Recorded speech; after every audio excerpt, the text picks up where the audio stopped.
Every night, you basically disappear from your own life. You close your eyes, your body goes still, your bedroom fades away, and then somehow your brain decides this is the perfect time to start producing the strangest private movie ever made. One minute you are walking through your old school, even though you have not thought about that place in years. The next minute your teeth are falling out, your phone is made of soup, and a person you barely know is explaining something extremely important that makes absolutely no sense when you wake up. Then morning comes, and you just accept it like this is normal. You sit up, check your phone, maybe remember one tiny piece of the dream, and then it starts evaporating. You can feel it slipping away. It was clear a second ago, and now it is just a vibe. You remember there was a hallway, maybe a dog, maybe your boss was there, but also it was your cousin. And somehow everyone was mad at you for being late to a wedding that was also a math test. The weirdest part is not that dreams are strange. The weirdest part is that your brain spends so much time doing this, and for most of human history, nobody really knew why. We spend about a third of our lives asleep, and a chunk of that time is spent dreaming. That means if you live a long life, your brain may spend years generating stories that vanish almost instantly. Years of fake conversations, fake danger, fake love, fake embarrassment, fake flying, fake falling, fake versions of people you know, and fake places that somehow feel more familiar than actual places you have been. So the question sounds simple at first.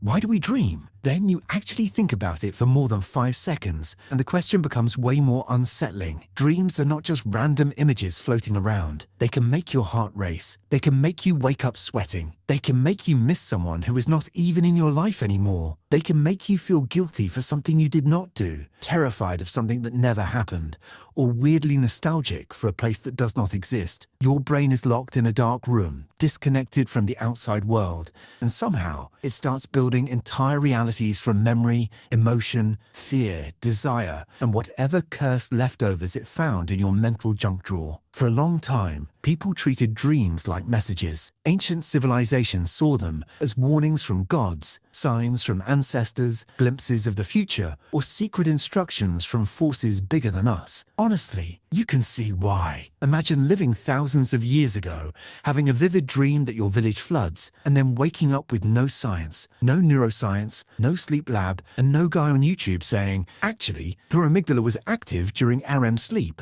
You would absolutely assume something supernatural was going on. Even today, we still do a softer version of that. Someone dreams their partner cheated on them, and suddenly breakfast is tense for absolutely no legal reason. Someone dreams they lost all their teeth, and they start Googling what it means like their brain has become a haunted fortune cookie. Someone dreams about an old friend, and now they are wondering if the universe wants them to text a person they should definitely not text at 1:17 in the morning. Dreams feel meaningful, even when they are completely ridiculous. That is part of the trap. They come from inside your own head, so they feel personal. Even when the plot is nonsense, the emotion is real. You wake up from a nightmare, and your body does not care that the monster was not real. Your heart still got the memo. One of the first big modern ideas about dreams came from Sigmund Freud, who basically looked at the entire dream world and said, this is probably about hidden desires. Freud thought dreams were like disguised messages from the unconscious mind, a kind of secret theater where forbidden wishes could sneak out wearing costumes. Some of his ideas are now seen as too dramatic, too sexual, or just way too confident for something as slippery as dreaming. But he did make one thing stick. Dreams might reveal something about us that we do not normally face directly. Then other thinkers came along and pushed back. Maybe dreams are not coded messages. Maybe they are the brain trying to make sense of random electrical activity. During sleep, parts of the brain become active, memories fire, emotions flare, and the storytelling part of the mind tries to connect everything into a plot. That could explain why dreams feel like someone dumped your memories into a blender and then asked a tired intern to write a movie from the pieces. This idea is kind of funny, but also kind of beautiful. Your brain hates nonsense so much that even in sleep, it tries to create meaning. It takes a random image of your childhood kitchen, adds the anxiety of being late, throws in a celebrity you saw once on a thumbnail, and suddenly you are hosting a cooking show in your underwear while being chased by a horse with your dentist's voice. The story is absurd, but the machine underneath is very human. We are meaning-making creatures. We connect things. We look for patterns. We turn chaos into narrative. Dreams might be what happens when that instinct keeps running after the lights go out. Then there is the memory theory, which makes dreams feel less like nonsense and more like late-night brain maintenance. While you sleep, your brain is not just resting like a phone on a charger. It is sorting building, strengthening, weakening, filing, and cleaning. Some memories get saved. Some get connected to older memories. Some emotional experiences get processed. Some useless details get thrown into the mental recycling bin, where they apparently come back as a dream about being trapped in a mall with your third-grade teacher. This is why dreams often remix real life. Maybe you watched a video about sharks, worried about money, heard a song from high school, and smelled pizza in the hallway before bed. Then your brain takes all of that and gives you a dream where you are being audited by a shark at a school reunion inside a pizza restaurant. That sounds stupid, but the ingredients came from somewhere. Dreams may be less like prophecy and more like your brain doing paperwork while extremely undersupervised. There is also a darker theory that dreams help us practice danger. This is called threat simulation, and once you hear it, nightmares start making a weird kind of sense. For most of human history, survival was not exactly comfortable. You had predators, enemies, disease, hunger, cliffs, storms, and the general problem of living in a world where basically everything wanted a turn, ruining your afternoon. A brain that could simulate danger during sleep might have had an advantage. In that view, nightmares are not just your brain being rude, they are practice drills. You run from danger, you hide, you fight, you lose someone, you get trapped. You experience fear in a fake world so your mind can rehearse what danger feels like without your actual body getting eaten by something with claws. Of course, modern nightmares have updated the software. Most of us are not dreaming about wolves outside the cave every night. Now we dream about missing exams for classes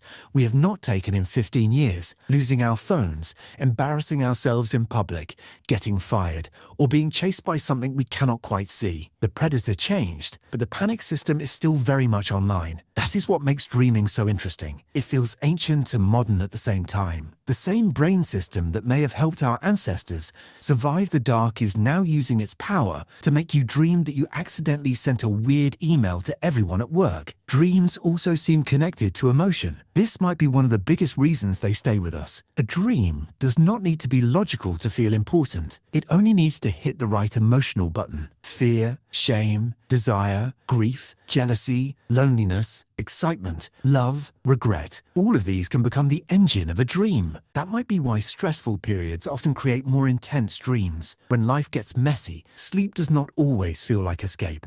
Sometimes it feels like your brain taking all the feelings you avoided during the day and turning them into a midnight art project. You are not thinking about that awkward conversation anymore, except now you are dreaming that you are on a stage trying to explain it to a room full of penguins, and somehow the penguins are disappointed in you. It sounds ridiculous, but the emotional core is not ridiculous. The dream is strange because the brain does not speak in clean little sentences while it sleeps. It speaks in images, places, faces, and impossible situations. It takes a feeling and builds a world around it. That might also explain why dreams are so hard to remember. When you wake up, the brain changes modes. The chemicals involved in memory and attention shift. The waking world rushes back in. Your alarm is screaming. Your room exists again. Your responsibilities are waiting by the door with a clipboard, and the dream starts collapsing. Unless you catch it quickly, it disappears. This is almost poetic, in a slightly annoying way. Your brain creates an entire universe, lets you live inside it, makes you feel real emotions, and then deletes most of the evidence before breakfast. The more you learn about dreams,